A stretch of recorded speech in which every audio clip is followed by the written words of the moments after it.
So while we're on the topic of donuts, I'm gonna tell you how I ruined my kids with Pringles. This is my Pringles story.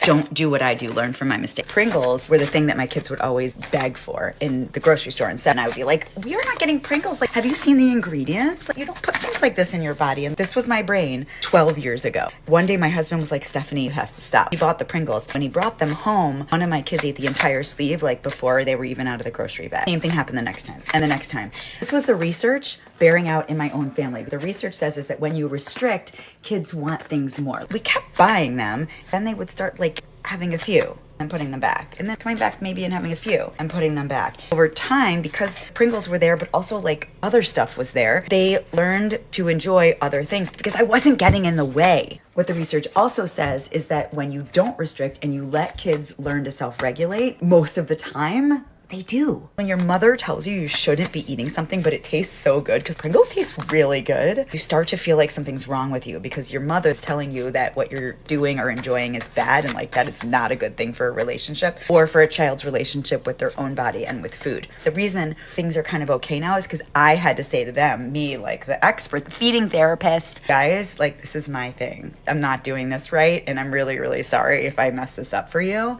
What the research also says is that when you expose your children to different kinds of food and you let them learn about food or try food if and when they're ready, they tend to form better relationships with food, and they view eating in a more positive light, and they're more able long-term to internally regulate and pay attention to their appetite. It's not that easy for a subset of kids, our kids who are neurodiverse, our adults who are neurodiverse. Not all kids do what the research says that a large segment of the population does. You can kind of take this idea and then store it in the back of your mind, and then also integrate what you know about your own child. Kids are gonna be okay. This is the longest game you will ever play. Let your kids learn about their own bodies. Get out of the way.